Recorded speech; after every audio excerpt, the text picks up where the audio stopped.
विधायक गणेश राज बंसल द्वारा जिलाध्यक्ष को धमकी। मामला विधायक गणेश राज ने विहिप जिलाध्यक्ष को दी धमकी। हिंदूवादी संगठनों ने जिला कलेक्ट्रेट की पर सभा की है। सैकड़ों कार्यकर्ताओं ने किया एसपी कार्यालय का घेराव। विधायक गणेश राज बंसल के खिलाफ की जमकर नारेबाजी। एसपी कार्यालय पर भारी पुलिस जाब्ता तैनात। विधायक पर कार्रवाई की मांग कर रहे हिंदूवादी संगठन विहिप जिलाध्यक्ष डॉक्टर निशांत बत्रा को धमकी दी थी। तो विधायक गणेश राज बंसल के खिलाफ की जमकर नारेबाजी। सैकड़ों की संख्या में पहुंचे हैं कार्यकर्ता। आपको बता दें, विधायक गणेश राज ने विहिप जिलाध्यक्षों को धमकी दी है। हिंदूवादी संगठनों ने जिला कलेक्ट्रेट पर सभा की है। सैकड़ों कार्यकर्ताओं ने किया एसपी कार्यालय का घेराव। एसपी कार्यालय पर भारी पुलिस जाब्ता तैनात किया गया है। विधायक पर कार्रवाई की मांग कर रहे हिंदूवादी संगठन।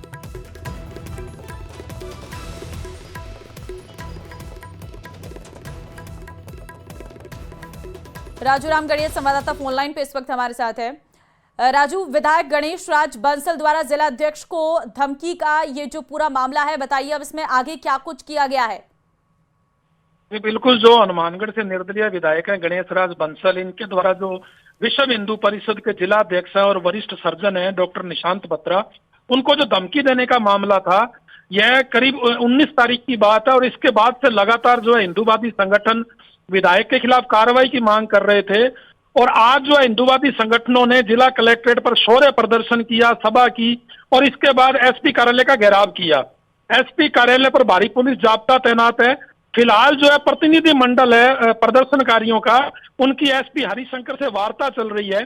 प्रदर्शनकारियों की यही मांग है कि विधायक गणेश राज बंसल पर कार्रवाई की जाए, अन्यथा हिंदूवादी संगठन विधायक के निवास का घेराव करेंगे और इस आंदोलन को प्रदेश स्तर पर बड़े स्तर पर किया जाएगा। क्योंकि हिंदूवादी संगठनों का यह आरोप है कि पूर्व में भी विधायक द्वारा धमकी देने के कई मामले सामने आए थे और इस बार जो है संघ से जो जुड़ा हुआ संगठन है विश्व हिंदू परिषद, उसके जिलाध्यक्ष को धमकी दी गई, जिसको लेकर हिंदूवादी संगठनों के कार्यकर्ताओं में आक्रोश है। जी बिल्कुल, लेकिन विहिप भी जारी की गई है, जिला कलेक्ट्रेट पर सभा की गई है। क्या कहा गया सभा के दौरान?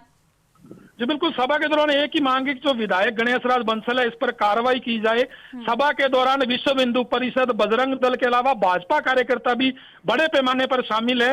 इसको लेकर जिला कलेक्टर द्वारा मजिस्ट्रेट भी नियुक्त किए गए हैं। आरएसी सहित भारी पुलिस जाब्ता तैनात है। फिलहाल जो एसपी हरिशंकर से वार्ता चल रही है और मांग एक ही है कि विधायक पर कार्रवाई की जाए, अन्यथा विधायक निवास से घेराव से लेकर बड़े स्तर पर आंदोलन करेंगे हिंदूवादी संगठन। जी ठीक है राजू रामगढ़िया, तमाम जानकारी देने के लिए आपका बहुत धन्यवाद। तो ये तस्वीरें आपको दिखा रहे हैं जहां पर विरोध के लिए एसपी कार्यालय का घेराव किया गया है। विधायक गणेश राज बंसल के खिलाफ जमकर नारेबाजी यहां पर की गई है।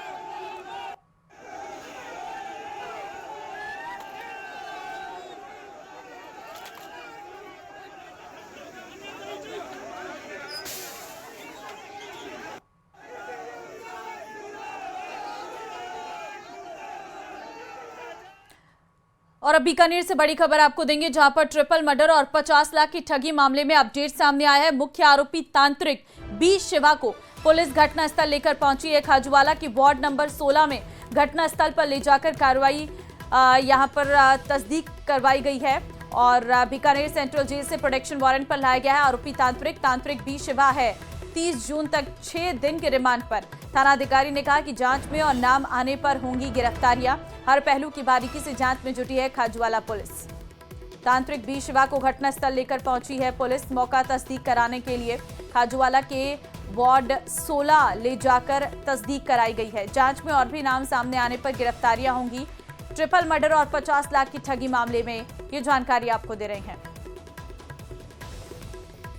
तांत्रिक बी शिवा जो इस वक्त जेल की सलाखों के पीछे है, ऐसे में उसे घटनास्थल पर मौका तस्दीक कराने के लिए लेकर गई पुलिस। इसकी आइडेंटिफिकेशन परेड हुई थी, शनाख्त की परेड 3 गवाहों से करवाई थी। उसके बाद में कल इसको वापस पीसी पे लेके आए हैं और आज घटना स्थल पर इसको घटना स्थल की तस्दीक करवाने के लिए लाए हैं। तो इसने घटना स्थल की तस्दीक की है। तो घटना तस्दीक के लिए लेकर आए हैं। जैसे कि पुलिस द्वारा जानकारी दी गई है, ट्रिपल मर्डर और 50 लाख का पूरा मामला है। 50 लाख की ठगी और ट्रिपल मर्डर की ये पूरी घटना, जिसमें तांत्रिक बी शिवा को गिरफ्तार किया गया है। विक्रम संवाददाता फोन लाइन पे इस वक्त हमारे साथ है। विक्रम, आज मौका तस्दीक कराने के लिए तांत्रिक को लाया गया था, क्या जानकारी? देखिए, जो पुलिस है वो अभी प्रोडक्शन वारंट पर इस तांत्रिक बी शिवा को लाई है और इस जो घटना स्थल है उसका मौका मुआयना करवाया जा रहा है और ये पुलिस पता लगा रही है कि किस तरीके से ये पूरी घटना की गई थी, उसकी तस्दीक उससे करवाई जा रही है और इसे 6 दिन की पुलिस रिमांड पर भेजा गया है। इस दरमियान जो पुलिस है वो इससे और जानेगी और इसके साथ में कौन कौन लोग हैं या इसकी गैंग से कौन जुड़े हुए थे, उन सब चीजों का पता लगाया जाएगा। फिलहाल जो पुलिस है वो वार्ड नंबर 16 में जो ये मकान था गफ्फार का, उसके अंदर यहाँ से लेकर पहुंची और किस तरीके से इसने क्या कुछ किया वो सब उसकी तस्दीक करवाई जा रही है। जी ठीक है, मौका तस्दीक के दौरान क्या कुछ कार्रवाई यहाँ पर की जा रही है? देखिए कि जो जिस तरह का पूरा घटनाक्रम हुआ था, किस तरीके से इन्होंने यहाँ पर एक तंत्र विद्या का जो काम किया था, उस सब की चीजों की जो तफ्तीश की जा रही है। दूसरा, कौन कौन लोग उसमें मौजूद था, इसकी जानकारी जुटाई जा रही है। साथ ही पुलिस अब ये भी पता लगा रही है कि इस गैंग में कौन और लोग थे या कौन और लोग थे जिन्होंने इस पैसे का जो बंटवारा हुआ उसमें और कौन लोग हैं, उन सब चीजों की इससे जानकारी जुटाई जाएगी। जी ठीक है, धन्यवाद आपका विक्रम तमाम जानकारी देने के लिए। पूर्व सीएम अशोक गहलोत ने सीएम भजनलाल को लेकर बहुत बड़ा बयान दिया है। उन्होंने कहा कि अगर भ्रम में रहेंगे तो तकलीफ मुख्यमंत्री को होने वाली है। उन्हें हटाने का भयंकर षड्यंत्र चल रहा है। वहीं ऊर्जा मंत्री हीरालाल नागर ने अशोक गहलोत पर करारा पलटवार करते हुए सीएम भजनलाल के नेतृत्व में सरकार बेहतर तरह से चल रही है का दावा किया है। सुनिए जरा। मुख्यमंत्री जी तो तकलीफ मुख्यमंत्री जी को होने वाली है। अभी जो इनके खिलाफ में इनकी पार्टी के लोग लग चुके हैं, दिल्ली में भी और राजस्थान के अंदर भयंकर षड्यंत्र चल रहा है इनको हटाने का। ये समझ नहीं पा रहे हैं। हम बार बार इनको समझा रहे हैं कि भाई नया एक नौजवान को चांस मिला है, पहली बार एमएलए बने, मुख्यमंत्री बन जाए, कितनी बड़ी बात है। इनको मेंटेन रखें, ये बार बार बदलने का क्या फ़ायदा। तो ये हम तो इनके इंटरेस्ट में बता रहे हैं कि प्रदेश के अंदर जो हालात है बहुत गंभीर है, जनता त्राहिमाम कर रही है। देखिए, भजनलाल जी हमारे मुख्यमंत्री हैं, वो अच्छा काम कर रहे हैं। तो अशोक गहलोत जी को कब से उन पर सिंपैथी हो गई कि वो उनको हटाने के लिए, बचाने के लिए सुझाव देने वाले। मैं कोई किसी तरह का कोई जो भी निर्णय है केंद्रीय नेतृत्व का निर्णय है और उनकी सरकार हमारी राजस्थान में बहुत बेहतर तरीके से चल रही है।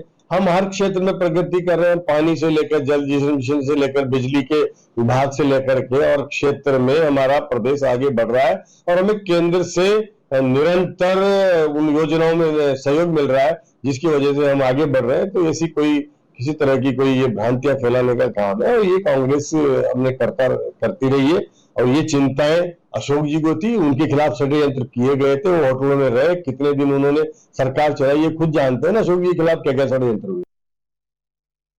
प्रदेश में पक्ष विपक्ष के बीच सियासी बयानबाजी का दौर जारी है। सीएम भजनलाल शर्मा ने अपनी सरकार की उपलब्धियां गिनाई और पूर्ववर्ती गहलोत सरकार पर निशाना साधा, तो उधर गहलोत ने प्रदेश सरकार पर पलटवार किया है। इस रिपोर्ट में समझिए पूरा मामला।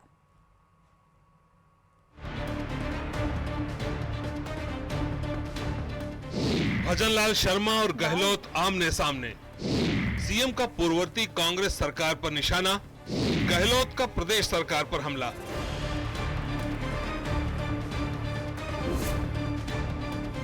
जयपुर के दूदू में पंडित दीनदयाल उपाध्याय अंत्योदय संबल पखवाड़ा कार्यक्रम में मुख्यमंत्री भजनलाल ने अपनी सरकार की उपलब्धियां गिनाई। वहीं पूर्ववर्ती कांग्रेस सरकार पर भी जोरदार निशाना साधा। सीएम ने कहा कि 5 साल के बराबर काम 1.5 साल में हुआ। हम बातें नहीं करते, काम करते हैं। हमने नौकरियों का जो वादा किया है उसे पूरा कर रहे हैं। मैं उनसे कहना चाहता हूं कि आपने 5 साल में जितना काम किया, पिछले शुरू के 2 साल में काम किया, आज हम उस पायदान पे हैं कि उसके बराबर हमारी सरकार ने काम किया है। ये मैं आपको विश्वास दिलाना चाहता हूं। हम बातें नहीं करते, हम काम करते हैं। उधर जोधपुर दौरे पर आए पूर्व सीएम अशोक गहलोत ने सीएम भजनलाल शर्मा के बयान पर पलटवार किया। गहलोत ने कहा कि मैं उनकी हिम्मत की दाद देता हूं, ये कहने का साहस होना चाहिए। मुख्यमंत्री के रूप में उन्होंने साहस दिखाया है, बहुत बड़ी बात है। बाकी तो जनता को सब पता है। जिलों और गांव का हाल किसी से छिपा नहीं है। गहलोत ने प्रदेश सरकार पर जनहित की योजनाएं बंद करने का भी आरोप लगाया। ये तो कहने का साहस होना चाहिए और मुख्यमंत्री जी ने उन्होंने साहस दिखाया है, बहुत बड़ी बात है। अब बाकी तो जनता जानती है गांव में, कस्बे में, शहरों में क्या हो रहा है, जिलों में क्या हो रहा है। इसलिए उन्होंने जो कहा है, मैं बड़ी उनकी हिम्मत की दाद देता हूँ। बाकी वो जुमला उनको किसी ने पकड़ा दिया होगा मुख्यमंत्री जी को, और जुमला उन्होंने मीडिया को बता दिया। अब तक पार्टी पदाधिकारियों के बीच सियासी बयानबाजी चल रही थी, लेकिन अब सीएम भजनलाल शर्मा और पूर्व सीएम अशोक गहलोत आमने सामने हैं। सरकार जहां अपनी उपलब्धियां गिना रही है, वहीं कांग्रेस सरकार पर हमला करने का कोई मौका भी नहीं चूक रही है। Bureau report, news 18 Rajasthan. और चलिए सीधे आपको जयपुर ले चलते हैं, जहां पर आपातकाल की बरसी पर सम्मान समारोह का आयोजन किया जा रहा है। आपको सीधे वहीं की तस्वीरें दिखाते हैं। मंच पर मौजूद हैं मुख्यमंत्री भजनलाल शर्मा, और इस वक्त आपको बता दें क्योंकि आपातकाल की बरसी पर सम्मान में समारोह मनाया जा रहा है, और इस दौरान मुख्यमंत्री आपको नजर आ रहे होंगे। साथ ही साथ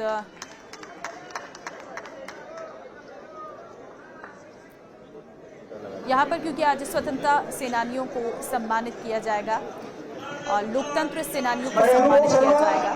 हमारे पास जो माननीय विधायक बाल मुकुंदाचार्य जी पधारे हैं, मैं कानून जी से आग्रह करूंगा कि बाल मुकुंदाचार्य जी का दुपट्टा लगाकर स्वागत अभिनंदन। और आज आपातकाल की बरसी है, 50 साल पूरे हो गए हैं आपातकाल को लगे, और मुख्यमंत्री भजनलाल शर्मा ने बाकायदा इसको लेकर ट्वीट भी किया था, जिसमें उन्होंने आप शैलेंद्र जी का स्वागत करें। कांग्रेस सरकार पर हमला भी बोला था, शैलेंद्र जी शर्मा, और इस आपातकाल को लोकतंत्र की हत्या भी करार दिया गया था।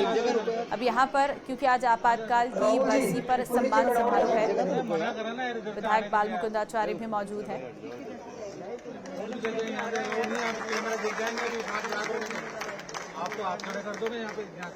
यहाँ पर जितने भी लोकतंत्र के सेनानी हैं, उन्हें जो है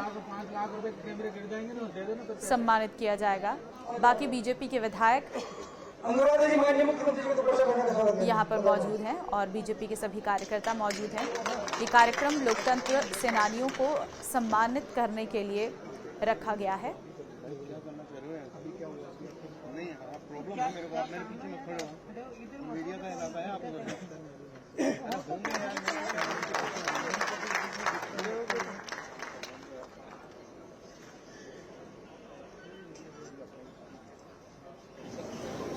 जैसा माननीय मुख्यमंत्री जी के आने से पहले वैसा बात लोकतंत्र सेनानियों का सम्मान समारोह आयोजित किया गया।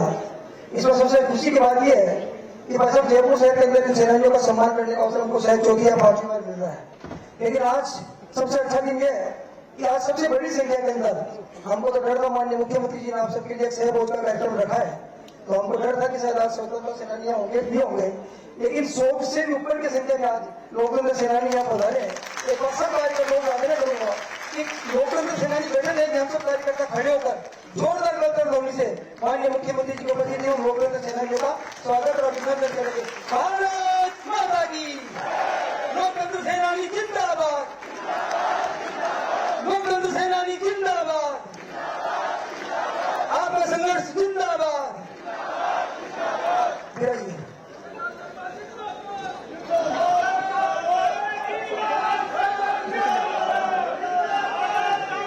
शांति शांति, एक बार लगाना, जोर से लगाइए। भजनलाल शर्मा जिंदाबाद, भारतीय जनता पार्टी जिंदाबाद। साथियों, मुख्यमंत्री जी का आने के पहले आदरणीय नाथू सिंह जी को, आदरणीय मोहन जी गुप्ता को हमने लोकतंत्र सेनानी के रूप में आपातकाल के स्मरण हमने सुने।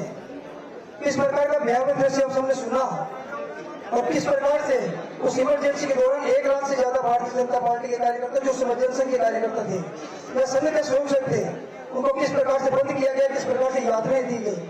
जो जेल में चले गए उसको विश्वास नहीं था कि वापस बाहर लौटेगा क्या, लेकिन उनके परिवारों ने बाहर रहकर भी उनके अंदर जाने के बाद भी अपने संघर्ष को जारी रखा, और उस संघर्ष को जारी रखते रखते 19 महीने का परिणाम था कि इंदिरा गांधी जैसी नेता जो देश के अंदर लोकतंत्र को समाप्त करना चाहती थी, उसको भी अपने घुटने टेकने पड़े।